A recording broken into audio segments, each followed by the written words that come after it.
Hello everyone. तो आज हम स्टार्ट करने वाले हैं साइकोलॉजी के कुछ इम्पॉर्टेंट एमसीक्यूज़। तो इसमें हम सिर्फ जो 30 क्वेश्चंस हैं ये साइको के डिस्कस करेंगे और ये जितने भी एमसीक्यूज़ हैं ये आपके लिए हेल्पफुल होंगे। जितने भी टेट एग्ज़ाम हैं उसके लिए आपके लिए इम्पॉर्टेंट रहेंगे। तो चलिए स्टार्ट करते हैं। पहला क्वेश्चन है, बाल विकास विषय विशिष्ट रूप से क्या अध्ययन करता है। जो बाल विकास विषय है ये क्या अध्ययन करता है। ऑप्शन ए है विकास के प्रतिमानों को, ऑप्शन बी है विकास के विभिन्न चरणों को, ऑप्शन सी है विकास की विशेषताओं को और ऑप्शन डी है विकास के घटनाओं को। तो विकास के जो प्रतिमान है इसका मतलब है कि जितने भी हम इसमें जो भी चीज़ें हम दर्शाते हैं, कोई भी हम नमूना ले सकते हैं, कोई वस्तु हम लेते हैं उसको हम प्रतिमान कहते हैं, जिसमें हम फिजिकल मॉडल का यूज़ कर सकते हैं, साइंटिफिक का भी यूज़ कर सकते हैं या मैथमेटिकली जो मॉडल है उसका भी हम इसमें यूज़ कर सकते हैं। ऑप्शन बी है इसमें विभिन्न चरणों का। चरण में इसमें आते हैं जो चाइल्ड डेवलपमेंट की जितनी भी स्टेजेस हैं, जेनेटिक हो गया, फिजिकल हो गया, कल्चरल या एजुकेशनल, ये सारे के सारे विभिन्न चरण आते हैं विकास के। ऑप्शन सी है इसमें इसके जो कैरेक्टरिस्टिक्स हैं, इसकी जो विशेषताएं हैं, जैसे मैचुरेशन हो गया, एक्सपीरियंस हो गया, जितने भी चेंजेस हैं ये सारे के सारे जो कैरेक्टरिस्टिक्स हैं उसमें इंक्लूड किया जाता है। ऑप्शन डी है इसमें जो विकास की घटनाएं होती हैं, ज़्यादातर इसमें हम जो जेनेटिक हैं उस चीज़ को भी इसमें इंक्लूड कर सकते हैं। तो इसमें जो करेक्ट ऑप्शन है ये रहेगा ऑप्शन नंबर ए, जो कि है विकास के प्रतिमानों को। ये इसमें करेक्ट ऑप्शन रहेगा। क्वेश्चन नंबर 2 की अब हम बात करते हैं। ये है विकास मस्तकोमुदी जो मुखी नियम द्वारा होता है, इसका क्या तात्पर्य है। इसका मतलब है सिफेलो काउजल। इंग्लिश में हम इसको कहते हैं सिफेलो, CAUDAL। इसका क्या मतलब होता है। ऑप्शन ए है विकास क्रमबद्ध होता है, ऑप्शन बी है विभिन्न विकास की भिन्न भिन्न गतियों से होता है, ऑप्शन सी है विकास सिर से पांव की दिशा में होता है, ऑप्शन डी है विकास परिपक्वता और अधिगम का परिणाम होता है। तो इसमें जो ऑप्शन सी है विकास सिर से पांव की दिशा में होता है ये इसमें करेक्ट ऑप्शन रहेगा। तो गाइज मैं आप सबको बता दूं कि इससे रिलेटेड एक और क्वेश्चन आपसे यहाँ पे पूछा जा सकता है। प्रॉक्सिमो डिजिटल डेवलपमेंट, जो प्रॉक्सिमो है, प्रॉक्सिमो डिजिटल, इसी से रिलेटेड क्वेश्चन है ये भी। इसमें आपने कंफ्यूज नहीं होना, ये भी क्वेश्चन पूछा जा सकता है। तो ये कैसे स्टार्ट होता है। ये स्टार्ट होता है फ्रॉम सेंटर टू पेरिफेरी और पेरिफेरी टू सेंटर, यहाँ से चलता है। इसको हम कहते हैं प्रॉक्सिमो डिजिटल। लेकिन अगर हम बात करें मुखी की अगर हम बात करें तो ये इसको हम सिफेलो क्याउडल कहते हैं, जो कि होता है फ्रॉम हेड टू टो तक, सिर से पाँव तक ये चलता है, उसको हम कहते हैं सिफेलो काउडल। चलिए नेक्स्ट क्वेश्चन की ओर मूव करते हैं।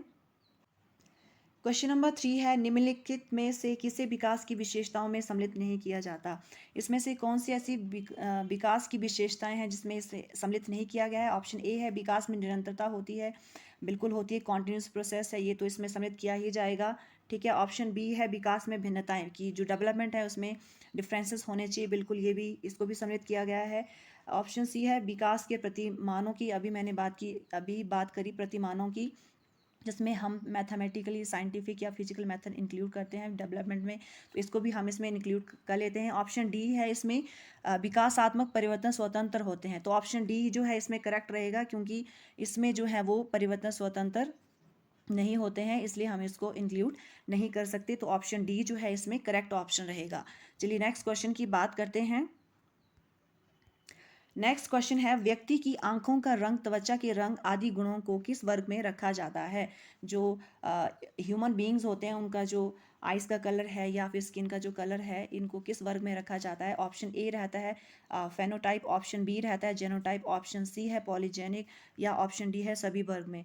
तो फेनोटाइप में जो है वो एक तरह से हम कौन सी चीज़ें लेते हैं, जैसे कोई ऑब्जर्वेबल जो कैरेक्टरिस्टिक्स होते हैं इंडिविजुअल के, उसको हम जो है इसमें जो है वो इंक्लूड कर सकते हैं। जीनोटाइप में जो है वो एक तरह से हम जेनेटिक कॉन्स्टिट्यूशन देखते हैं इंडिविजुअल ऑर्गेनिज्म की। पॉलीजेनिक में जो है वो ग्रुप ऑफ जीन को हम इंक्लूड कर सकते हैं। और ऑप्शन डी सारे के सारे। तो इसमें जो करेक्ट ऑप्शन है जिसमें हम जो है वो आइस का कलर या फिर स्किन का कलर देख सकते हैं, उसको रिकग्नाइज कर सकते हैं, उसको आइडेंटिफाई कर सकते हैं, तो इसका जो करेक्ट ऑप्शन रहेगा ये रहेगा फेनोटाइप, जिसमें कि हम ऑर्गेनिज्म के जो है वो ऑब्जर्वेबल जो कैरेक्टरिस्टिक्स हैं उसको हम फाइंड आउट कर सकते हैं। तो करेक्ट ऑप्शन रहेगा ऑप्शन नंबर ए। क्वेश्चन नंबर 5 है, उम्र बीतने के साथ बच्चों के शरीर के आकार प्रकार में वृद्धि को क्या कहा जाता है? जैसे जैसे उम्र बीती जाती है तो बच्चों के जो शरीर में एक तरह से आकार प्रकार में वृद्धि आती है, उसको हम क्या कहते हैं? ऑप्शन ए है परिपक्वता, जिसको हम लेते हैं मैचुरेशन से। ऑप्शन बी है बी बुद्धि। ऑप्शन सी है विकास डेवलपमेंट को। या ऑप्शन डी है मूल प्रवृत्ति, जिसमें जो कि एक तरह से जन्मजात होती है और उसमें हम सभी जानते हैं कि 14 प्रवृत्तियां होती हैं और ये भूख भी हो सकती है, प्यास भी हो सकती है, दुख हो सकता है, गुस्सा हो सकता है, सुख हो सकता है। इन सबको हम मूल प्रवृत्ति में इंक्लूड करते हैं। तो इसमें जो करेक्ट ऑप्शन रहेगा ये रहेगा ऑप्शन नंबर बी, जो कि है बी बुद्धि। तो बी बुद्धि में हम जो हैं वो इंक्लूड करते हैं जो बच्चे हैं, जैसे जैसे उनकी उम्र बीती जाती है उनके जो शरीर के आकार प्रकार में एक तरह से वृद्धि आती है, उसको हम इंक्लूड कर सकते हैं। अब हम बात करते हैं क्वेश्चन नंबर 6 की। क्वेश्चन नंबर 6 है, बच्चे पुरुष के जनक होते हैं, इसका क्या अर्थ है? जो बच्चे हैं ये एक तरह से पुरुष के एक तरह से जनक होते हैं, इसका अर्थ क्या होता है? ऑप्शन ए है प्रारंभिक विकास निम्न है। ऑप्शन बी है प्रारंभिक विकास परवर्ती विकास से महत्वपूर्ण है। ऑप्शन सी है जो विकास है उसमें जो बच्चा है एक तरह से वो युवा ही रहता है। या ऑप्शन डी है बालक भी कभी पिता बनता है। तो इसमें जो करेक्ट ऑप्शन रहेगा ये रहेगा ऑप्शन नंबर बी, जो कि है प्रारंभिक विकास, जो स्टार्टिंग में उनका जो डेवलपमेंट है वो परवर्ती विकास से महत्वपूर्ण है। ऑप्शन बी जो है इसमें करेक्ट ऑप्शन रहेगा। क्वेश्चन नंबर 7 है, आनुवांशिकता का वास्तविक निर्धारक क्या है? आनुवांशिकता होता है जो जेनेटिक है, एक तरह से जेनेटिक इनहेरिटेंस भी हम इसमें इंक्लूड कर सकते हैं। इसका निर्धारक क्या है? ऑप्शन ए है जीन्स। ऑप्शन बी है क्रोमोसोम्स। ऑप्शन सी है कोशिकाएं। ऑप्शन डी है न्यूरॉन। तो गाइस मैं आप सबको बता दूं कि हमारी जो बॉडी है वो सेल से मिलके बनी होती है। इसके बीच में जो होता है वो न्यूक्लियस होता है। अगर इसका हम इंटरनल स्ट्रक्चर देखें तो इसके अंदर जो है वो एक तरह से आपको क्रोमोसोम दिखते हैं, ठीक है। एंड जो क्रोमोसोम है यहाँ पे जो होते हैं वो एक तरह से जीन्स होते हैं, और gene is the unit of heredity. और जीन जो वो किससे मिलके बने होते हैं? ये मिलके बने होते हैं डीएनए से। तो क्रोमोसोम जो है वो जीन को ट्रांसफ़र करते हैं from parents to their offspring. तो इसमें जो करेक्ट ऑप्शन है ये रहेगा option number A, that is genes, जो कि न्यूक्लियस के अंदर पाए जाते हैं, राइट। अब हम बात करते हैं नेक्स्ट क्वेश्चन की। क्वेश्चन नंबर 8 है, अधिगम निम्नलिखित में से किसे कहते हैं? जो अधिगम है एक तरह से जो लर्निंग है उसको हम किसे कहते हैं? इसमें से जो ऑप्शन है यहाँ से आप चूज़ करोगे। तो ऑप्शन ए है व्यवहार में परिवर्तन को। ऑप्शन बी है सीखने सिखाने की प्रक्रिया को। ऑप्शन सी है समझ बूझ कर कार्य करने को। ऑप्शन डी है सीखने की शक्ति एवं रुचि को। तो इसमें जो करेक्ट ऑप्शन है ये रहेगा ऑप्शन नंबर ए। जब हमारे बिहेवियर में एक तरह से चेंजेस आते हैं, इट मीन्स कि हमने क्या कर ली है? लर्निंग कर ली है। तो जब बिहेवियर में चेंज आएगा इट मीन्स कि वहाँ पे लर्निंग हुई है। तो इसमें जो करेक्ट ऑप्शन है ये रहेगा ऑप्शन नंबर ए। तो चलिए हम बात करते हैं क्वेश्चन नंबर 9 की। क्वेश्चन नंबर 9 है, बालक सबसे अधिक किस प्रक्रिया से सीखता है? जो बालक है वो सबसे ज़्यादा जो है कौन सी प्रक्रिया से सीखता है? ऑप्शन ए है अनुकरण द्वारा। अनुकरण का मतलब होता है सिम्युलेशन, एक तरह से इमिटेट करना। कोई भी अगर पर्सन कोई चीज़ कर रहा है तो उस चीज़ को हम इमिटेट करेंगे, उसकी नकल करेंगे, उसको देख के सीखेगा। ऑप्शन बी है समझ बूझ कर, समझ के। ऑप्शन सी है अनुबंधन द्वारा, जैसे हम किसी के साथ अटैच हो जाते हैं या अडियर हो जाते हैं उसके द्वारा। ऑप्शन डी है इनमें से कोई नहीं। तो ऑप्शन ए जो है अनुकरण द्वारा, सिमुलेशन के द्वारा जो है वो एक तरह से हम सीखते हैं। तो इस प्रक्रिया द्वारा जो है वो बच्चा सबसे ज़्यादा सीखता है। तो ऑप्शन ए अनुकरण द्वारा जो है ये करेक्ट ऑप्शन रहेगा। क्वेश्चन नंबर 10 है, बालकों में पलटन की क्षमता किस अवस्था में आती है? रिवर्सिबिलिटी जो होती है बच्चों में वो कौन सी अवस्था में आती है? ऑप्शन ए है 1 to 2 ईयर्स। ऑप्शन बी है 2 to 7 ईयर्स। ऑप्शन सी है 7 to 11 years. And option D है 12 to 15 ईयर्स। रिवर्सिबिलिटी का मतलब है कि जो बच्चा है वो एक तरह से रिवर्स कर लेगा चीज़ों को, कि हाँ ये पानी है तो पानी से जो आइस बन सकती है, या आइस से जो वो पानी बन सकता है। तो ये जो है वो स्टेज किस में आती है? ये आती है option number C 7 to 11 years. इसमें जो है वो बच्चा एक तरह से रिवर्सिबिलिटी कर सकता है कि हाँ ये चीज़ होती है। तो ऑप्शन सी जो है ये इसमें करेक्ट ऑप्शन रहेगा। क्वेश्चन नंबर 11 है अमूर्त चिंतन अवस्था निम्नलिखित में से किसे कहते हैं। जो अमूर्त चिंतन होता है, एक तरह से इनविजिबिलिटी जो होती है अवस्था, वो किस में से होती है। ऑप्शन ए है इसमें संवेदी अवस्था, ऑप्शन बी है इसमें प्राक संक्रियात्मक अवस्था होती है, ऑप्शन सी है औपचारिक संक्रियात्मक अवस्था, ऑप्शन डी है इसमें से कोई नहीं। तो इसमें जो ऑप्शन बी है प्राक संक्रियात्मक अवस्था, ये इसमें करेक्ट ऑप्शन रहेगा। क्वेश्चन नंबर 12 की बात करते हैं। क्वेश्चन नंबर 12 है संरक्षण की जो क्षमता होती है बालकों में वो किस अवस्था में होती है। संरक्षण की क्षमता एक तरह से आप कंजर्वेशन को इंक्लूड कर सकते हैं। तो इसमें जो ऑप्शन ए है मूर्त अवस्था, ऑप्शन बी है अमूर्त अवस्था, ऑप्शन सी है संवेदी अवस्था, या इसमें से कोई नहीं। मूर्त में हम एक तरह से विजिबिलिटी जो है वो उसमें इंक्लूड कर सकते हैं, बी को इनविजिबिलिटी में इंक्लूड कर सकते हैं। तो इसमें जो ऑप्शन ए है मूर्त अवस्था, इसमें जो है ये करेक्ट ऑप्शन रहेगा। इसमें जो है वो बच्चा एक तरह से जो है वो संरक्षण की जो क्षमता है उसको इंक्लूड कर सकता है। चलिए बात करते हैं 13th क्वेश्चन की।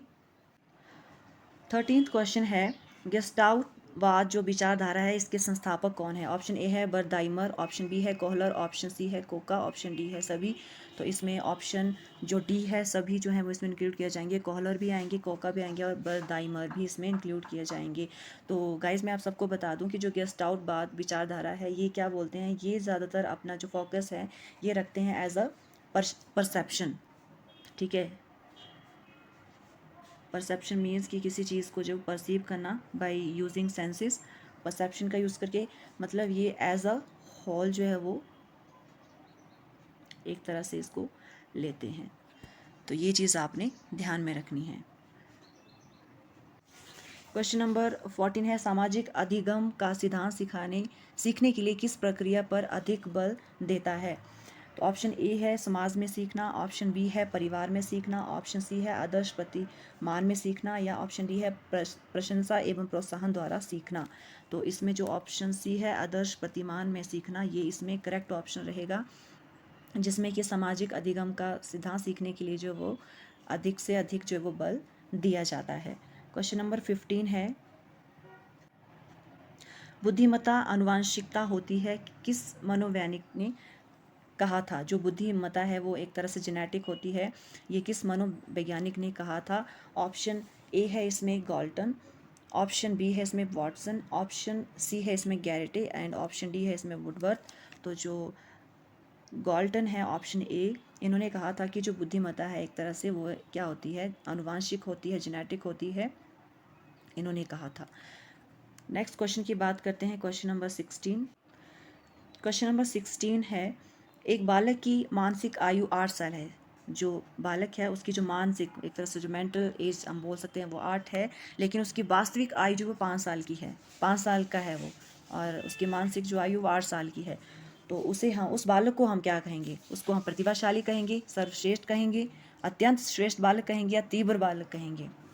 तो इसमें जो करेक्ट ऑप्शन है ये रहेगा ऑप्शन ए, प्रतिभाशाली बालक हम उसको कहेंगे, जिसकी मानसिक आयु तो 8 है लेकिन वास्तविक आयु 5 है, तो उसको कहेंगे हम प्रतिभाशाली बालक। ठीक है। क्वेश्चन नंबर 17 है IQ जो इंटेलिजेंट क्वेश्चन होता है उसका जो सूत्र है वो क्या होता है। तो हम सभी जानते हैं कि IQ जो वो ज़्यादातर डिपेंड करता है मेंटल एज पर एंड क्रोनोलॉजिकल। तो क्रोनोलॉजिकल एक तरह से क्रॉनिक जो डेथ टाइम तक एक तरह से रहती है उसको हम ले सकते हैं। Option A IQ equal to MA/CA into 100, IQ CA/MA into 100, IQ EA/MA into 100 and IQ MA/EA into 100। तो इसमें जो करेक्ट ऑप्शन रहेगा ये रहेगा ऑप्शन नंबर ए, जो कि डिपेंड करती है mental as upon chronological age into 100। तो ऑप्शन ए जो है इसमें ये करेक्ट ऑप्शन रहेगा। क्वेश्चन नंबर 18 है पिछड़े बालकों की पहचान का मुख्य आधार क्या होता है। जो पिछड़े बालक होते हैं उनकी पहचान का जो मुख्य आधार, मुख्य जो बेस है वो क्या होता है।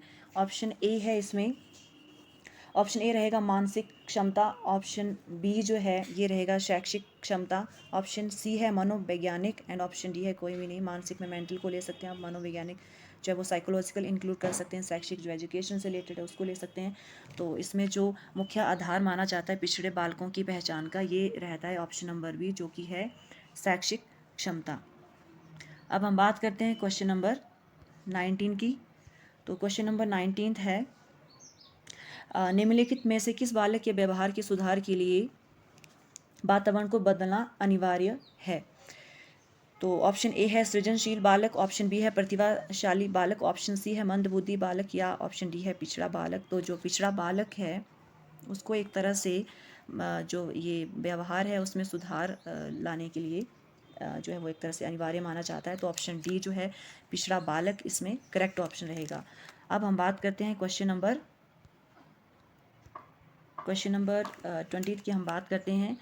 नैतिक विकास के सिद्धांत में कितनी अवस्थाएं होती हैं? जो मॉरल डेवलपमेंट प्रिंसिपल होता है उसमें कितनी टोटल अवस्थाएं होती हैं? ऑप्शन ए है 2, ऑप्शन बी है 4, ऑप्शन सी है 6 एंड ऑप्शन डी है 8। तो ऑप्शन सी जो होगा 6 अवस्थाएं जो थी ये बताई थी कोहलबर्ग ने। किसने बताई थी? कोहलबर्ग ने जो थी वो ये 6 तरह की स्टेजेस बताई थी मॉरल डेवलपमेंट प्रिंसिपल में। तो ऑप्शन सी जो है इसमें करेक्ट ऑप्शन रहेगा। क्वेश्चन नंबर 21 की बात करते हैं। संज्ञानात्मक विकास का सिद्धांत किस मनोवैज्ञानिक ने दिया था? जो कॉग्निटिव डेवलपमेंट का जो प्रिंसिपल है वो किसने दिया था? ऑप्शन ए है कोहलबर्ग ने। कोहलबर्ग तो हो नहीं सकता क्योंकि उन्होंने नैतिक विकास का डेवलपमेंट दिया था। ऑप्शन बी है बाइगॉस्की, तो ये भी नहीं हो सकते हैं, ठीक है। और इन्होंने जो था ज़्यादातर सोशियो कल्चर के ऊपर अपना फोकस करा था। एंड ऑप्शन सी है पियाजे एंड ऑप्शन डी है एरिक्सन। तो ऑप्शन सी जो है पियाजे, इन्होंने जो था वो एक तरह से कॉग्निटिव डेवलपमेंट प्रिंसिपल जो था वो का जो मनोवैज्ञानिक एक तरह से थे ये, जिन्होंने ये संज्ञानात्मक विकास दिया था, ठीक है। तो ऑप्शन सी जो है इसमें करेक्ट रहेगा। नेक्स्ट क्वेश्चन की बात करते हैं, क्वेश्चन नंबर 22 या 22। तो स्कैप फोल्डिंग का संप्राय किस मनोवैज्ञानिक ने दिया था? तो ऑप्शन ए है पियाजे, ऑप्शन बी है वॉटसन, ऑप्शन सी है बाइगॉस्की, ऑप्शन डी है एरिक्सन। तो ऑप्शन सी जो होगा बाइगॉस्की, जिन्होंने सोशियो कल्चर अप्रोच के ऊपर फोकस किया था और इन्होंने जो था वो एक तरह से ZPD zone of proximal development और MKO की भी बात करी थी। तो यहाँ पे MKO जो मोर नॉलेजेबल देन अदर्स जो होते हैं उनको हम कहते हैं, जो एक पर्सन को सिखाता है कि उसने अपनी जोन ऑफ प्रोक्सिमल डेवलपमेंट तक पहुँचना है। तो ये जो था वो दिया था बाइगॉस्की ने।